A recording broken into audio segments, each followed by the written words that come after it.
issues of water crisis and the whole lot. And you talk about our farmlands too, you can see most of them have been destroyed by these illegal mining activities. So I feel like banning it for now will be good, so that they can put more policies in place before they are able to open it for people to. But you agree with me that mining feeds a lot of mouths, and it has some economic implications for the country. So wouldn't the total shutdown be disastrous? That's why I said it will be disastrous if it's banned totally, permanently. So like temporarily they can put regulations in place, then open it for people to go into it. That's my opinion. Jefferson, let me come to you. What is your take on mining? So my take on mining is that for now it should be temporarily banned, because our water bodies, both small scale, large scale, small scale and large scale, whatever it is, all forms of mining should be banned, because the rates, irrespective of the money it gives us. Yes, I think it should be banned, because the effects that Galamsey is having on the people should not be taken for granted. Because when you go to the mining areas, we've been hearing that some babies are born with deformities. So it's very, very concerning. So I think it should be banned for now, for some time, for our water bodies to... How long? I can't state how long it should take, but a temporarily banned would go a long way in restoring our water bodies. Let me come to you, Nancy. When it comes to how both governments have dealt with illegal mining in the country, illegal small-scale mining in the country, do you think it has been productive? I can't say much about that, but then I think Galamsey isn't helping at all. So at the moment they have to ban it, and then she doesn't have much to say about how the governments have handled it, but do you have something to say about that, Hannah? Do you have nothing to say about how the NDC or the NPP has regulated or tried to deal with the illegal mining menace? No, I have nothing to say about that, but for my opinion, it should be banned for now. You also believe it should be banned? Martha, you're in the Ashanti region, aren't you? Yes. You've seen the dire effects of illegal mining in this region especially. Let me ask the same question I asked Nancy and Hannah. Do you think government has been productive in how it has dealt with illegal mining? From my opinion, it has not been productive because looking at how things are going out of hand, please speak up so we our can hear water you. bodies have been polluted and no good drinking water for people, especially in rural areas. So I would say it has not been productive at all. Both the NDC and the NPP? For that one, I would say during their NDC time, it was there, but our water bodies weren't polluted to that of today. So I would say... How do you know? How do you know it wasn't this bad? It wasn't bad compared to how it is today, because if it was bad at that time, we weren't seeing it like how today it is. That's why... Abigail, do you agree with that? Yes, please. I think they've not really been productive, and most of them too have a hand in it with the legal aspect and those people doing the small scale mining, so they can't really talk about it. Right now you can see people going on strikes, and then these same governments that we are sharing our opinion about are giving them the mandate not to be free to actually speak their mind and arresting people that they are not supposed to be arrested. So I feel like most of them in government have a share in this Galamsey issue and then the legal aspect of it, so which is giving them the opportunity not to let us do what we want as a country, and it's really bad. Let's move away from mining. Best, you talked about the fact that you'd score the NPP 8 out of 10 on a personal level because of what the party has done for you. Looking at the current situation in the country, people are tired. They don't see any hope. If you get a chance, will you travel outside? I don't want to travel. I want to stay in Ghana. You don't want to travel outside? Yeah. Why? Because the criteria that we use to travel, I was applying for a school in Switzerland. You have to pay almost 4 billion to get to gain just admission. Yeah, 4 billion to gain admission. I can use this same money to create employment, to employ people in Ghana so that they also earn a living. Because wait, I want to know, is it 400,000 or 4 billion cedi? 4 billion for education. For education. 400,000. Yeah. Okay. Yeah. And that same money, I can use it to create employment in Ghana for people to get something for a living. You know. But isn't it even easy to come by that money? You have to write. Sometimes you have to write letters, seek for sponsorship, because truth be told, if you ask me that maybe I have 1 billion, I don't have it right now. When you say 1 billion, let's understand. 100,000 Ghana cedis. 100,000 Ghana cedis. Okay. I don't have it right now. Were you born in 1992? No. 2002. Okay. But I have to write letters to seek for sponsorship. And when the company, they realize that you have good initiative, they will help.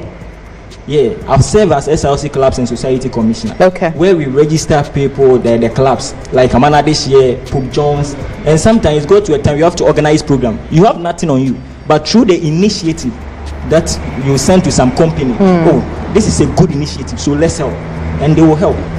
Okay, Jefferson, great. I want to say something on what's, absolutely, on what's best there. So his concern is about he amassing the 400,000 Ghana cedis he's going to use to travel. But my case is I'll take that risk because you take that risk. Yeah, okay. Because 400,000 Ghana cedis, probably you said you wanted to go to the university. You could be a part-time worker. I have a friend in the United Kingdom who works 16 hours a week but earns 547 pounds. So that's probably like almost 10,000 Ghana cedis now. So if you should work for a year in the UK, you wouldn't incur any losses in the money you invested traveling. So if I get an opportunity right now, I'll travel. Why? Because don't you think that we need young, vibrant people to build a country? I think so. But for now, the hardships is very it's too much. So it's too much for you as a young person. Not me. Everyone is complaining. But it's not hard for you. I'm saying the hardship is for everyone. I can't say you. Yeah. It's hard for you. Yes, because everyone. I don't think anyone can say that he is okay in this country because it stems down to everyone in this country, even young people. Because currently the prices of data, you can't afford it. It's too much. Everyone is going through it. I can't say it's only for those who are working or everyone's going through the hardship. Okay, but you see, the politicians have over the time blamed issues like the Russia-Ukraine war, the COVID-19 for messing things up. Don't you think things can get better? For me, I don't think it can happen because you don't think there's any hope. Yes, to be very honest, because this, even though President Akufo-Addo's time has been very hard, even with Mahama, we had the same issues because before he left office, there were a lot of issues that were being talked about in the country, from doomsday to a whole lot. So I don't think any government, I don't see any government improving the current situation of the country, because you can't tell me if Mahama comes, he's going to drop the cities, he's going to bring the cities back to 4 cities at the time he left. It can't be possible. It's as time goes on, I don't think it will be the same thing, because politicians are about their own personal interests and positions they want to fill. So I don't feel like there is hope for us. Okay, Abigail, I'll come to you for that, but let me come to Nancy. Nancy, do you agree with him? I agree with him. So that means that if you get the opportunity, you travel? Not the traveling aspect. Okay, but will you travel? Of course, if I do get the opportunity. If maybe the Canadian Embassy grants you a visa today, you would travel? Of course I will, because there are going to be a lot of job opportunities out there, though I'll be studying. There are part-time jobs there that I'll earn something. So yeah, I will. But you don't think that job opportunities are in the country? No, because there are lots of people at home seeking for that job opportunity I'm also wanting. So what will make me be here?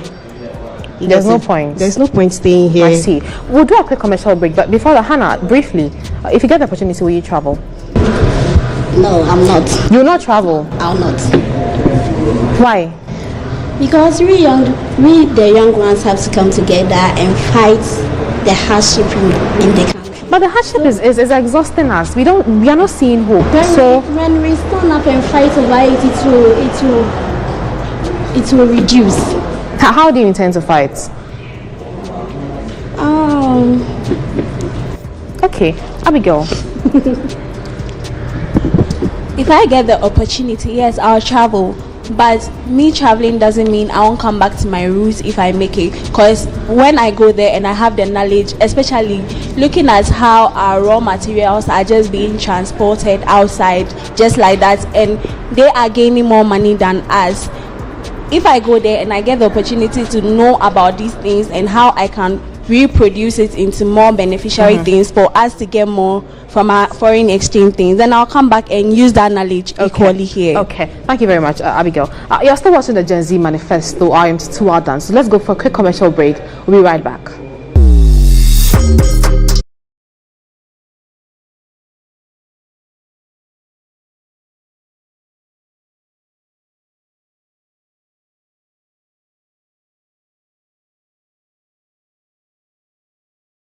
This is still the Gen Z Manifesto. Let me quickly come to you people and ask you, if you were to draft a manifesto today, what would be your expectation? Okay, so for me, I'll be looking at the climate aspect of it, because I feel like right now our climate change is really bad to the extent that you step outside and the sun that greets you is nothing to write home about. Okay. So I feel like we looking at that aspect will be more intriguing, it will help better that aspect of it too. Okay, Hannah, if you're putting up a manifesto, what are you going to include? Okay, I will include job opportunities. Job opportunities, yeah. Okay. Because we have a lot of graduates out there who are not able to work because of unemployment. So when I have the opportunity, I'll talk about the unemployment. Best, what about you? Entrepreneurship skills. Okay. Yeah. Why? The reason behind it is that most of the graduates are waiting for the government to give them job, which is very wrong. In KNUST, a semester we can have more than 10 entrepreneurship programs. Some will be organizing by the TAIN, TESCON, the SRC, the faculties, the department. But yes, still, students are not conscientized. They want to rely on the government. So improving on the entrepreneurship skills will help a lot. Is it their fault that they are not conscientized? Must everybody be an entrepreneur? Not everybody, but at least if majority of the students are being to the entrepreneurship career or the skills, it will help reduce the unemployment. What if they are not able to thrive in that sector? Yes, sometimes they believe that they don't have money to start an entrepreneur. I listened to one conversation. You can start with zero capital. You can start an entrepreneurship. You can start with a zero capital, but through it you can gain something. Okay, Martha. Yes, for me, I will look at good health facilities. Okay. Because looking at our current state, some of the health facilities in Ghana is very poor. So my focus will be on that and that of infrastructure. When you say good, how good? How good should the health facilities be? So, okay, for a health facility to be good, we need more machines and equipment that will help to better quick health delivery in the health facilities, which I believe now we don't have. We are lacking. Yes, we are lacking. Okay. So that is what my focus will go on. Nancy, what about you? If you're putting up a manifesto today, what is that one thing that you're going to include as a young person? Our educational system. Okay. So looking at the free SHS, the NPP government started with a few, but then as time went on, they took in many people and they had to do it this way, green and gold, which didn't help students till date, because some people will go to school for just about 2 months, and then come and stay home for about 4 months, and parents will be struggling to put them in an extra classes program. So I'll look at that and then make sure it's improved. So what will be your ideal proposal? That we still hold on to the free SHS, however, improve, and you don't want us to hold on to the free SHS? I don't want us to hold on to the free SHS because What it's does not this crop it off? Yeah, it's not helping. Oh, but somebody like Best says that he's a beneficiary. It's to Best, but And there are many others who say that had it not been for the policy, they'll still be home. Okay, with those in the Rural areas. But then we in the urban areas will not agree to that because for me, I would have loved that my parents paid school fees because when we went in, we paid for extra things that were not needed. Get it? And then at a point students weren't getting anything to feed on unless you call home for them to, what if home too, there is nothing there? You get it? So I would include it in my manifesto and then make sure that our educational system gets better. Best, I'm interested to know what you make of her proposal. All right, the free senior high school has really helped. In 2012, 2013. No, but she's saying that it should just be reserved for people in the rural areas. Do you agree to that? No. Okay. It should be general to all because we are all Ghanaians. But there are people that can actually pay. They can pay and pay more. Yeah, I know that people can actually pay, but there is a saying supremacy of the law. So if I am paying, Jefferson have to pay, and if I'm not paying, Jefferson too has not to pay because we are all Ghanaians. Yeah, and we are all sticking to one rules and regulation. Yeah, because when I went to Prempeh College, the booths were getting it. The food were coming. I don't know the schools. You had good food. Good food with protein. With protein. Sometimes after meal you get watermelon, orange. Really? Yeah. Okay. But I find it that's very interesting. But okay, if you had to put up a manifesto today, what is that one thing you're going to be including? Just now the double track system is no more. No, I mean generally when it comes to putting up a manifesto, are you also looking at education, health? What is that one thing you're looking at? The education. You talked about entrepreneurship. Yeah. Okay. Let me come to Jefferson. What about you? Okay, so if I were to draft a manifesto today, I would be looking at improving infrastructure. Infrastructure. Yes, because most of our roads are not in good shape. They are. Sometimes you would have to go through traffic before you can get to your workplaces, and by that time you would have productivity could have been more. So you've wasted, let's say 40 minutes to 1 hour in traffic. It's really bad. Our roads need to improve. So if I were to draft a manifesto today, I would be looking at improving our roads and facilities we have. Okay, that's very interesting. That does it for the Gen Z manifesto, and we came to you live from the Ashanti region, and specifically the Kwame Nkrumah University of Science and Technology. I've been engaging young people as usual on their policies, their proposed policies, and what they think will drive change in their respective lives. We are back again on your screens with the next episode of the Gen Z manifesto. I am Tutu Adan, so have a good evening.